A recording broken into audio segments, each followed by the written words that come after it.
Yeah, welcome to my workshop. Feel free to come a little closer, so you will see my work I will do. I will start with a short introduction. Let's see. Yeah, as I wrote in the agenda, you need ideally an IDE and Git installed on your notebook. And if you want to try your implementation, you need a GitHub account as well. To pull the repository we are working with, you don't need an account. It's a public one. Here we are.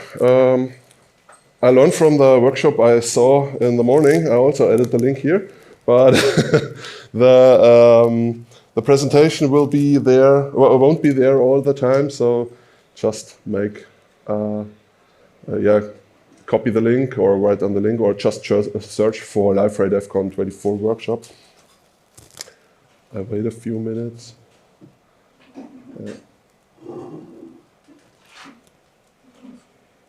Okay, as I said, the link will be down there as well in the next few slides. So, what's our goal today? We want to bring our portal to life on a Kubernetes cluster. In our case, or in my case, I will use the Google Kubernetes engine.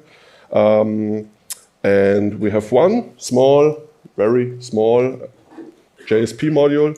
It's outdated, but it's a good example module where there's just one line, hello world. We will build an automatic CI/CD pipeline with Jenkins and Argo CD to bring our build or our code on the Kubernetes cluster. And the most important thing is we have nearly no human interaction. We have only merge requests. We will see. And we also will use the rolling deployment strategy of Kubernetes to have nearly zero downtime, or we have zero downtime, just the user sessions will be lost. What will we do? We start with a Liferay workspace with this example module. We create a Helm chart for deploying our stuff on the Kubernetes cluster. I prepared a lot, so you don't have to write everything down. We create a Jenkins pipeline, also prepared. And then we use Argo CD for the continuous deployment, and then we deploy a stage. The workflow will be like this. You have push or merge request to the Git repository. This will trigger Jenkins. That shouldn't be new for you, I guess. Jenkins builds Docker images and pushes it to an artifact registry. And Jenkins will also commit the version of the built images to the Git again. Argo CD is watching for the Helm chart for changes. And if it detects changes, it will deploy or update our Kubernetes cluster. The Kubernetes cluster will then pull the images from the artifact registry and provide our interfaces. In our case, it's just the web interface. We have a few limitations. Unfortunately, I cannot provide a Google environment for all of you. That would be really expensive, to be honest. We do some steps you can do on your own. We will have a look in the Helm chart. In the pipeline, we use Git version for versioning, and so on. I have prepared some steps in advance, so that I set up on Jenkins, set up Argo CD, and the basic cloud environment, so IP addresses, a database, and so on. Some steps we will do together. We configure the Argo CD, and you can watch and prepare the stages. And to keep it simple, the focus is more on this whole pipeline things and best practices. So I use an embedded Elasticsearch with no persisted index, and the document and media repository is stored in the database. And to set up the infrastructure, you can use Terraform, and I would recommend you to use Terraform, but it would be a workshop itself how we can set this up. But why do we do this? Why don't we use just Liferay Cloud, SaaS or PaaS? For me, they did a very good job with Liferay Cloud. It's easy to use, but it's not suitable for every use case. very clear example is if you have to do it on your own on-prem environment. I'm from Germany, so we have a lot of legal restrictions, and we are used to fight against GDPR policies and so on. So yeah, this could be a use case. You have to do it on your own. And I'm aware of the irony that I use Google Cloud in this case, because that's the limitation if we don't use Liferay Cloud. But it works with other Kubernetes clusters as well. If they were running in your basement or on your local machine, you can do this. Yeah, some small disclaimer I want to add. We talk about our best practices we have established over the years, and maybe they are not the ideal solution. Maybe you have something in mind where I say, I do this some other way. Maybe this would be better. Feel free to stand up, talk, raise your hand. Is not that good idea because I don't see you guys that good because of the lightning. But feel free to share. We can all, you can all learn from you if you have ideas. Yeah, just what I prepared, a GitHub repository for you to download, the Google Kubernetes cluster artifact registry, a managed MySQL database, and the Jenkins. And yeah, now we step into, or did I have another? Yeah. Okay. In the meanwhile, I hope the one of you who will try it have downloaded cloned the GitHub repository.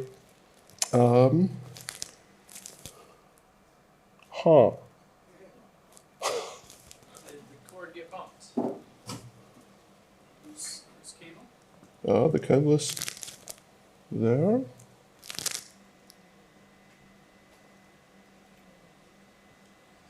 Okay. It was looking good for a moment. Yeah, just exited the presentation, maybe.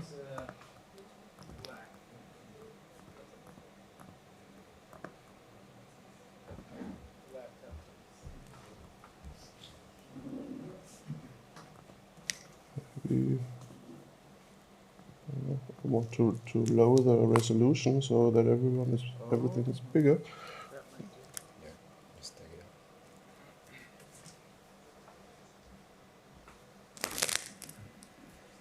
Oh, now it's there again. So thanks. Oops. Okay. Yeah. The repo looks like this. We have our default Liferay workspace here in Liferay. I added also a small reverse proxy because we implemented a small script which I want to show you because maybe it's also interesting for you to use. But let's have a look at the Liferay workspace. It's a default one, so we changed much. I just added under modules the small example module. I copied it from don't know where, to be honest. It's just an JSP portlet with the important view JSP with hello world and the name of the portlet. So just that we see that we changed something. Okay, as I said, the web server, we have, I have applied the same logic you can use with the configs in the Liferay workspace.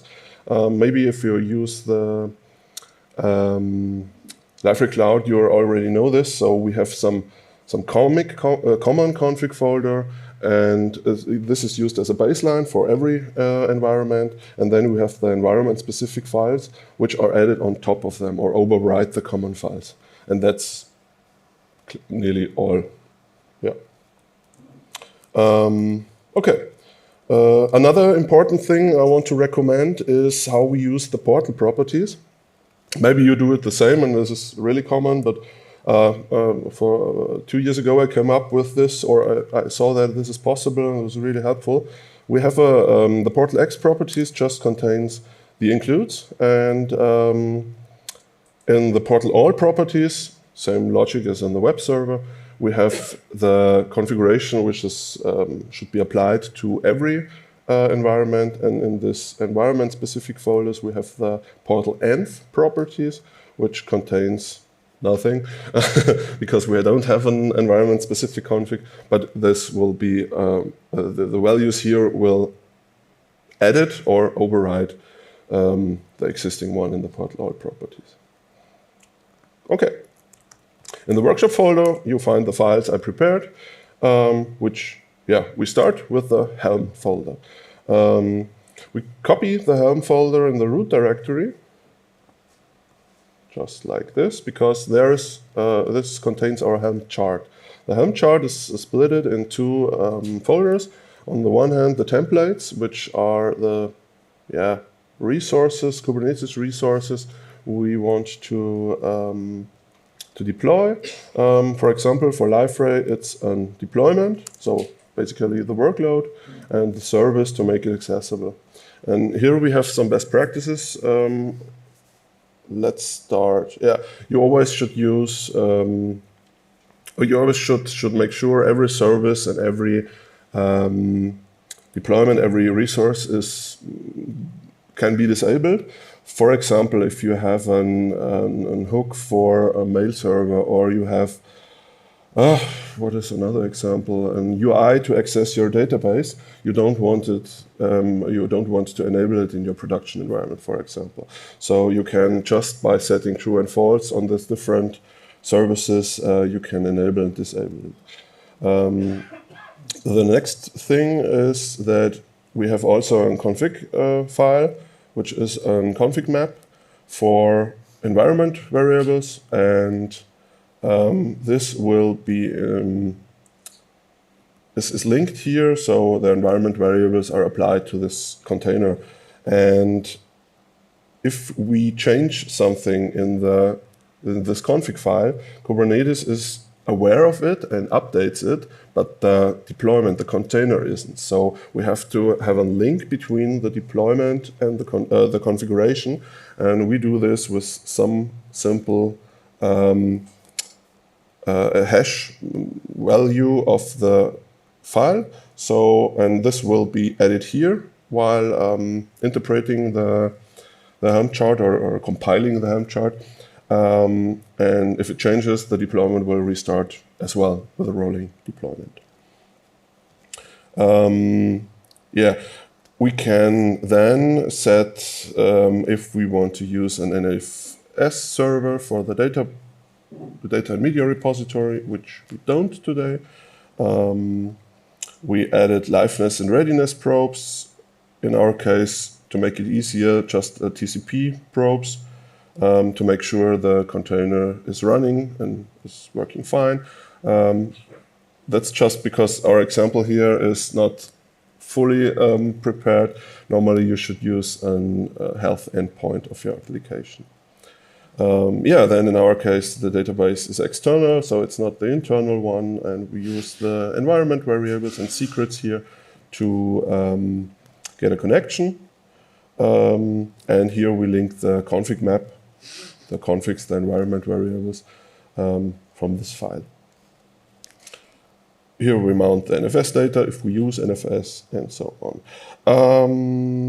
Yeah, set something. Yeah, here is added the image pull secret. So we need a secret to access the artifact registry. Since it's not public, we add it here. It's just the name of the secret. Yeah. In the service, the same, basically the same. I would always recommend to use the same port if possible, because it makes it very difficult to have an overview over the different port if you change it everywhere. Just do it in the ingress. I have to look my notes. Just a second. So I don't miss something.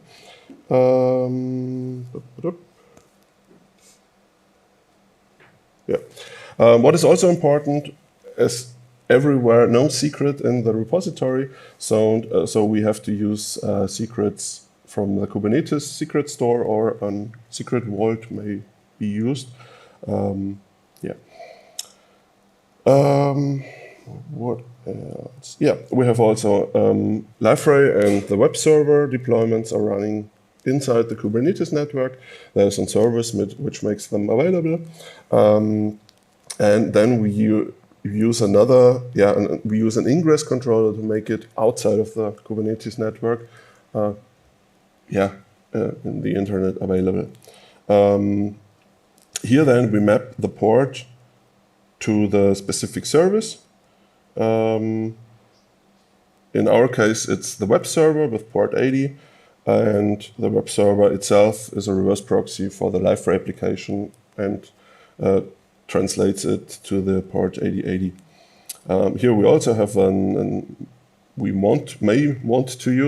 we should use a TLS encryption, and here we can add the secret, which is an TLS public private key.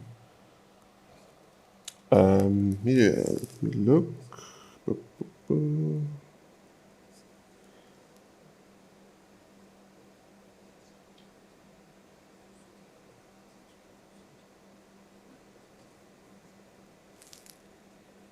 Okay. Yeah, one important question we had to ask ourselves was how we handle the Helm chart. Do we put it in an own repository, which makes it a bit easier? I prepared a slide for that, just a second.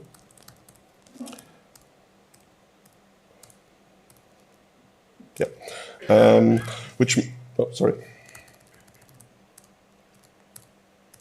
Yeah, in an own repository, which makes it a bit easier to handle because we have no building loop.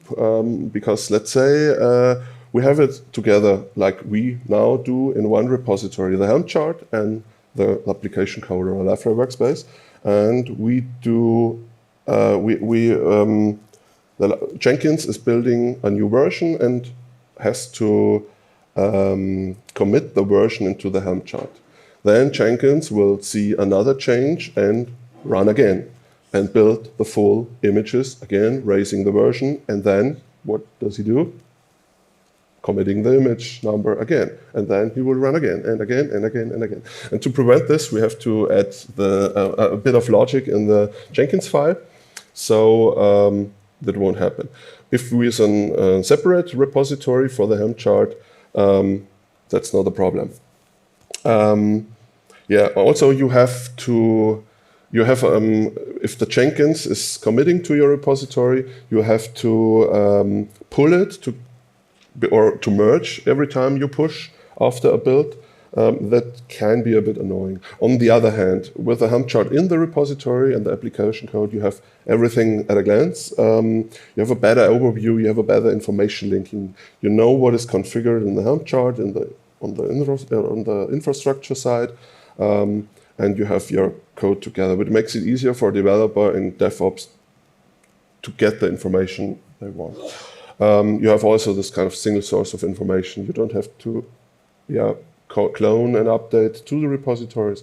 It's just one. And you don't have to handle two repositories.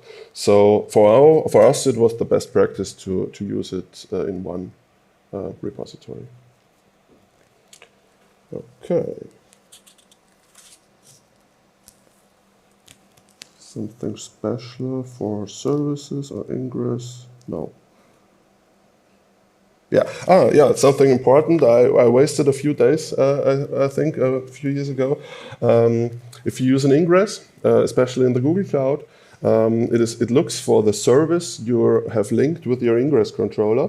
In our case, it's the web server. If the web server doesn't have a readiness or let's see, a readiness or liveness endpoint defined, there will be some kind of random endpoint used, and this one is always down. It's not healthy. So the ingress controller will never start. And it's a bit hard to find out why this is the case, because you don't have any logs which say you exactly that. And yeah, I wasted, I think, 2 days to find this as I tried my first setup a few years ago. Yeah. Okay, we added our Helm chart in the root folder, and we're good to go with this. The next thing is Jenkins file. We now built our pipeline. I also prepared this.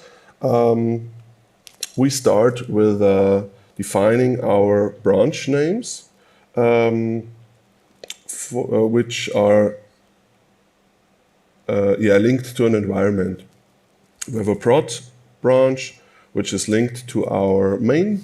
We have a prod environment, which is linked to our prod main branch. Sorry. Oh, sorry. We link different branches to our environment, so we can see which code is on which environment just by checking out the branch. Main branch is always the production environment. In our case, we use the UAT branch, which doesn't exist at the moment, for our pre-prod environment, and that's what we link here. Yeah, then this typical Jenkins stuff you may also know. Yeah, then we have to, I forgot a folder in the Helm chart. The other one, there are just two and I forgot one. The env folder, there are values. A Helm chart needs a values file to fill out his template. And normally there's a default one, values.yaml, and we don't use this because if we forgot to add a values file for our environment, there will be an error in this case. And if we don't, if we don't have a values file, there will be an error while Argus CD or whatever tool you use is deploying on the Kubernetes. If you use a default values, it will be use this. And maybe you're not aware of this in a stressy situation, and the search for the error will take a long time. In this value file, we can configure everything for the environment. Let's say the namespace in the Kubernetes cluster, the different variables we use, or the host IP of the database, if we use it, the name of the database, or if the web server is running, this is this enable thing which activates if a web server is deployed or not, and so on, and also the image name. Yeah. Okay, next thing, or back to the Jenkins file. Here we combine the environment name with the Jenkins with the values file just by adding the environment name in the values. Yeah, and the values name should have the same name as your environment, and in best case the environment and the branch name should be also the same. Exception is our main branch with this, which is linked to the production environment. Then I wrote a method. It's because Jenkins is basically Groovy. I wrote a method which checks if there is a change outside the Helm chart. Because if there is a change just inside the Helm chart, we don't have to build new images. So then we skip every remaining step because Argus CD takes care of our changes in the Helm chart. Also, if that's something I find very helpful is if in the Jenkins UI you click Build Now and you don't have a change outside of the Helm chart, the building would be aborted. So with this small if statement, you always trigger the, I have a typo there, you trigger the build with build now in Jenkins, the full build with building images and so on. Also you can invert, or you can increase the versioning manually by adding some word to the commit message. This is handled here, and if the build number is 1, all steps are executed because that's some kind of Jenkins thing that he thinks that there is no change. Then we do a few things like setting the correct the correct writes to the Gradle wrapper. And then we scan our code. That's the next step. We use Spotbox. The Spotbox plugin from Gradle is defined in the Gradle file. And we would recommend to use the UWASP dependency checker, which checks all your dependencies for security vulnerabilities by using the NIST database.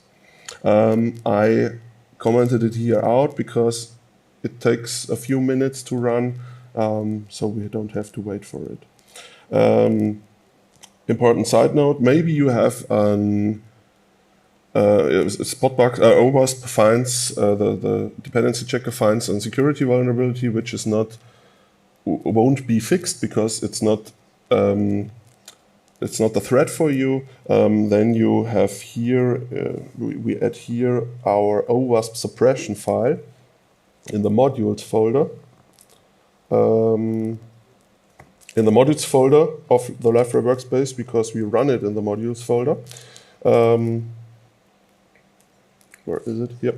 Yeah, it looks like this. You can add suppressions for these CVEs or other vulnerabilities found with a note why it's not a threat for you. Okay, next step is build. We just call the Gradle commands for Docker deploy and create Docker file. So our application code is built, and then we build our images. For our images, we need a version. How can we do this? We use Git version as a tool to automatically increase the version. So I've also prepared a slide for this. And, yeah, Git version. Oh, damn it. Good that I don't have so much slides. So, yeah, it automatically calculates the new version based on branches, commits, and tags. We use it for tagging images, and it's configured by the Git version file, which we add in a few minutes. Important side note, it requires the tags to be fetched in the pipeline to calculate the new version. Per default, this is deactivated.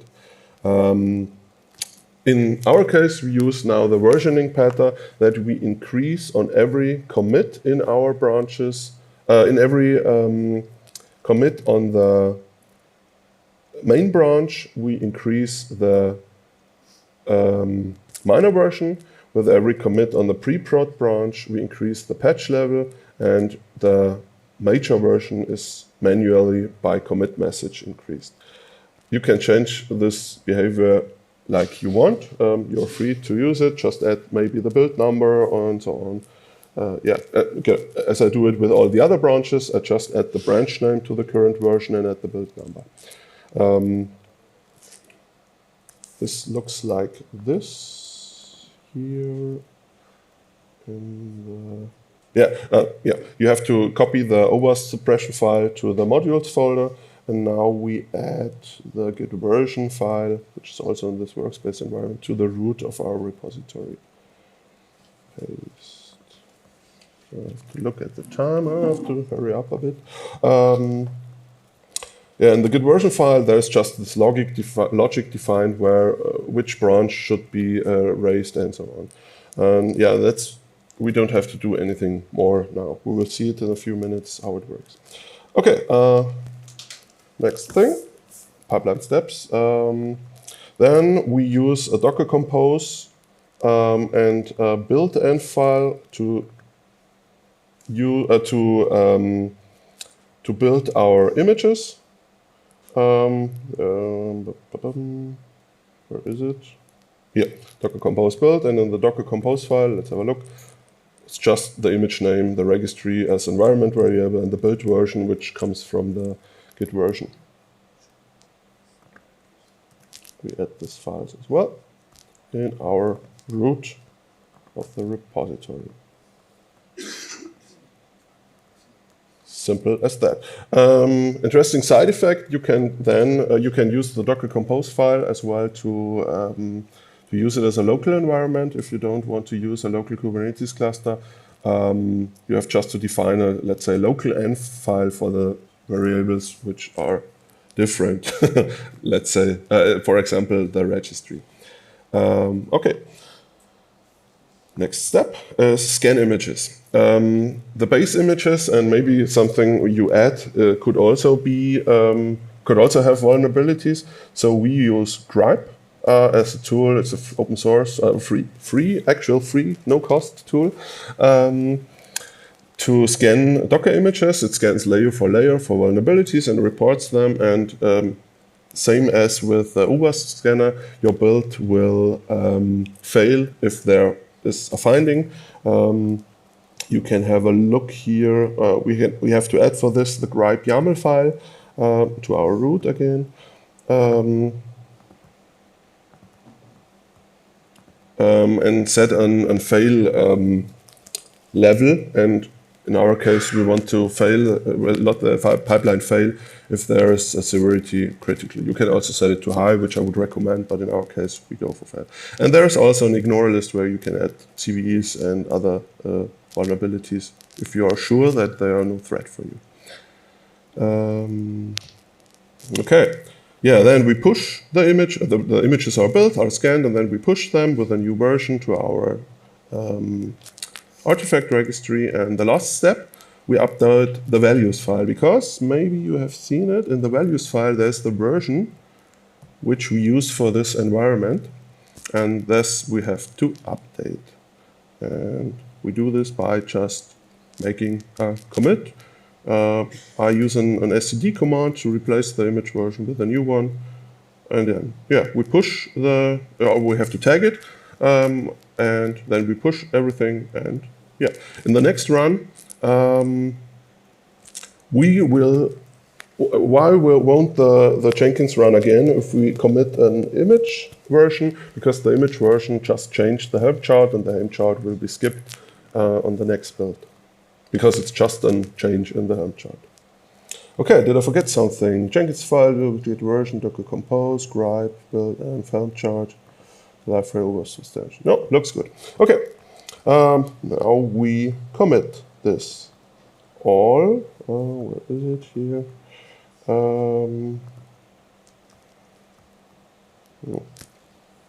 want it here. No. So just a small commit message.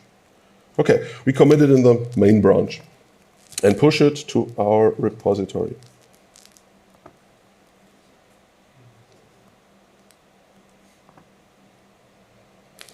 Okay, if we then go to our Jenkins, we see that Jenkins is.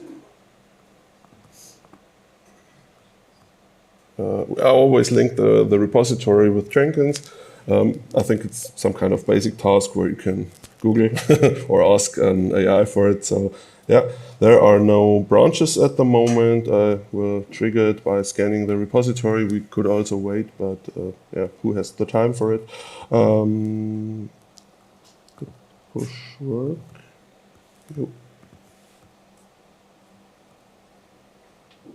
Hello, hello.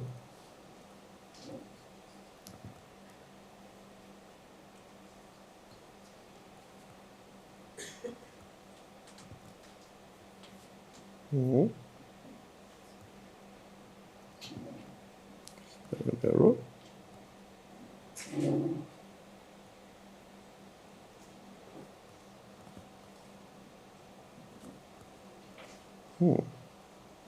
Seems that the repository isn't scanned. Why? Oops. Jenkins file is there. Nope, I forgot to copy it.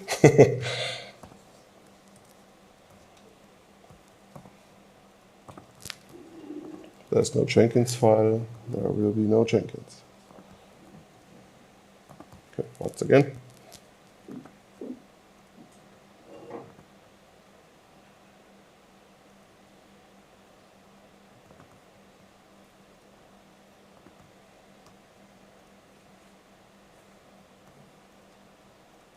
Okay, that looks good. Now we have our main branch and it's built. And I recommend always the Blue Ocean plugin, which makes it way easier to have an overview over your build, because in our cases the builds we have a lot of build steps, and the UI we normally use is very narrow, so there is no place for that. Something I forgot to mention.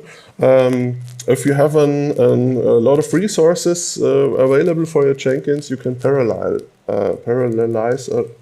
a lot. And we do this with the OWASP and Spot bug scan, because they can run parallel. It's not the problem. And let's give It should take about 2 minutes. Let's give him a bit of time, and we will see how we continue. Next one is Argo CD. Argo CD is a continuous development tool we can use to deploy to our Jenkins, to our Kubernetes. You also deploy it on the Kubernetes. I did this in advance, as I said, but if you want to try it, Argo CD has a good documentation, but here I added a slide. I will provide the presentation after this as well in the repository, so you can have a look. But that's basically the commands to run your Argo CD installation. It's really straightforward. It's added a few positive things. Gives you a great overview. You can even access the shell of your containers if you want to. It's easy to see the logs. I can show it here. The infra project, the infra app is the Jenkins, which is also deployed as a container. And if we want to see the Jenkins logs, just have to go here and then you have the logs. To be honest, I don't put too much time in configuring the Jenkins, so maybe there will be a lot of errors. You have a great overview of what is deployed. And how is the status of your deployment. We will see it in a few seconds as well with our application, which is, it built the images. In the built image, we see that the version is set to 0.1.0, which is exactly what we wanted. We raised the minor version to 1. And they updated the values, and now the images lay in the artifact repository and the Helm chart is ready to deploy for Argo CD. But we have an app, we don't have an app in Argo CD to listen to. I also linked in the background the repository with Argo CD, so we have that's pretty easy. Also, I had the steps here if you want to look it up over the UI.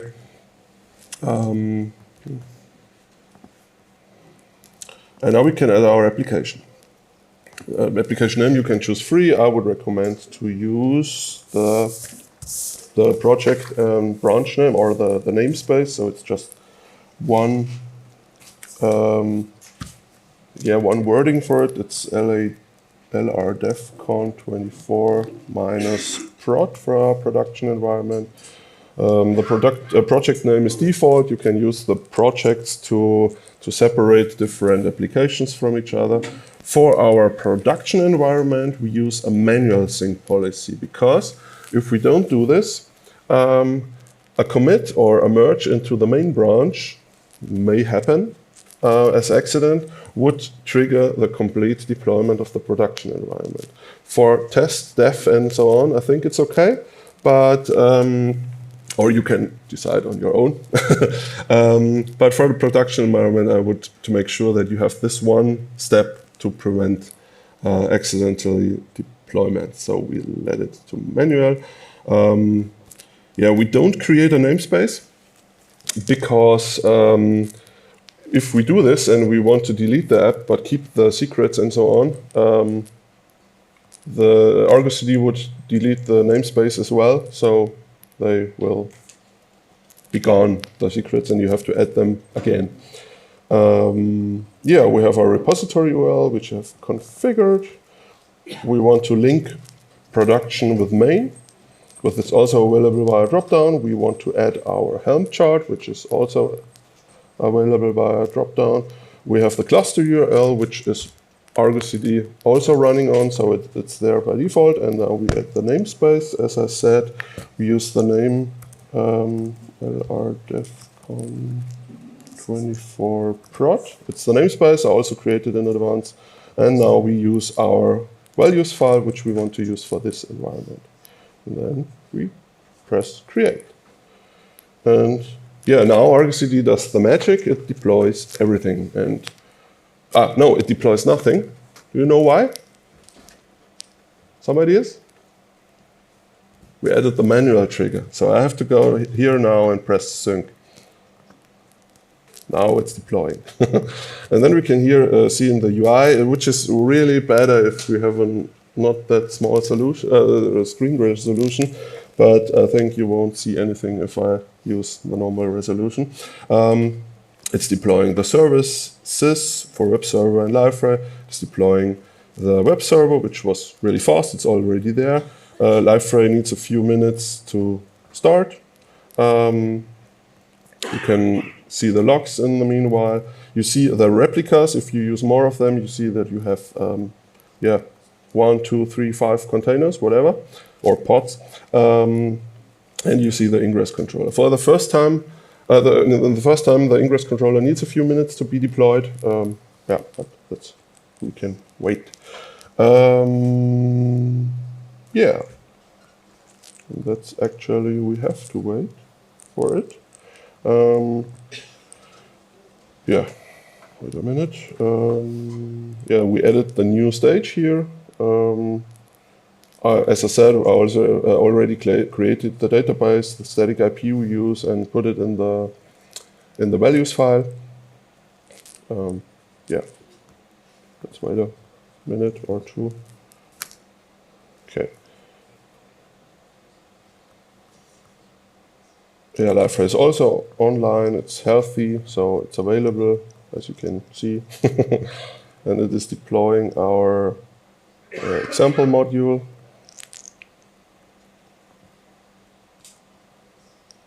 And ingress is there green as well. Is it ready already? No. No, okay.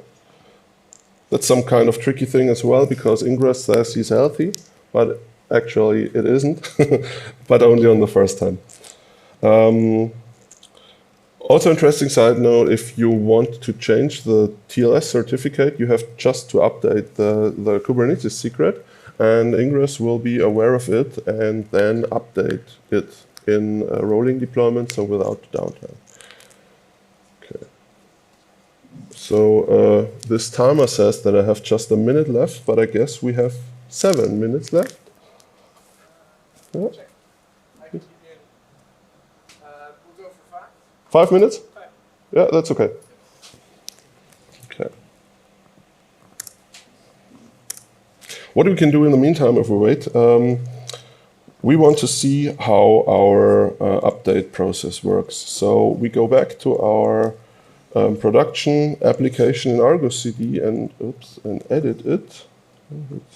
Here, and details and edit, and set it to auto-sync, just to show you how it works. We have enabled it, and save. And because Jenkins will also run a few minutes, see if it's there already, no. And update our small example module, just the line hello world to hello Devcon.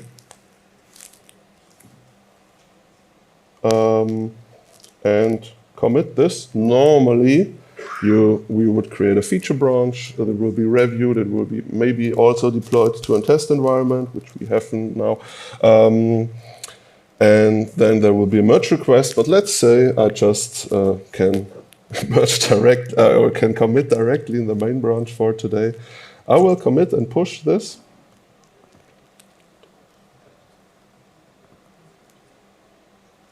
That's the thing I mentioned in the beginning.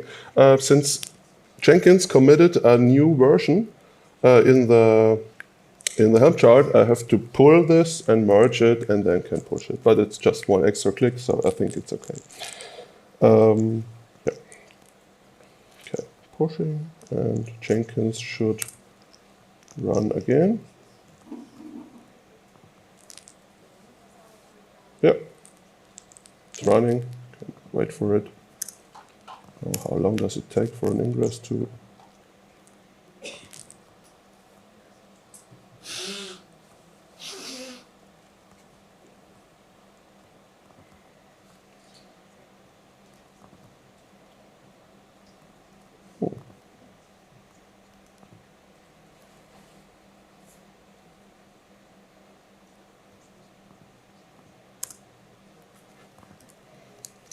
Just let's wait a few minutes again.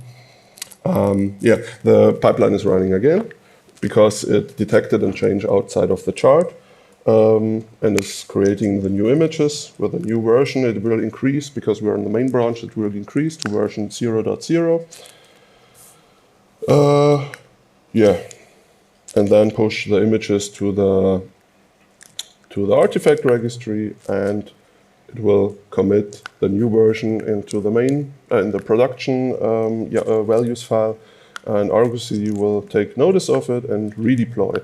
And the good thing is, why I love to use container platforms, and maybe you also do this because of that, is there will another Liferay container, a web server container started, and only if the new container is healthy, ready, the other one will be decommissioned.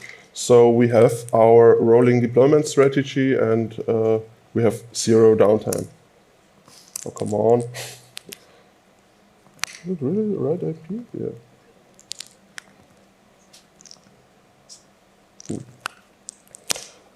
Yeah, it's pushing, updating the values. And here we can now see, it takes a time, it's refreshing every few seconds, or we can do it manually. Here we have our last commit message, which is set image version to 0.1.0, which is set from the Jenkins file. And yeah, I will update it. Normally it would be automatic. Here it says now it's out of sync. Didn't we change to auto sync? Ah, so now. Yeah, and it syncs automatically without my manual interaction. And you can see here we have on the right hand side, we have 4 pods or 2 pods for each deployment. And web server is already done. The new web server version is deployed. I hope. Okay.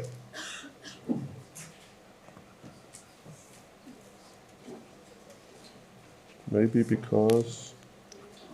Yeah, normally you should now see the old message, and after the Liferay container is fully up and running, the new one, you should see the new. But I don't know why the ingress lasted so long. Yeah, that's basically the way I wanted to show you how there is no interruption, and we don't have to do anything than merging into the main branch to get our changes on the environment. Yeah. If you want to try, or if you also tried out what your configuration and so on, and want to do a few changes maybe, or try something out, and want to try it in this cloud environment, you can come to the USU booth, and we can merge your implementation in the. Sorry? Looks like it's closer. Almost there. Yeah. But normally the Liferay should be available. I don't know why it's not healthy. Yeah. You can have it. Now we have a Liferay.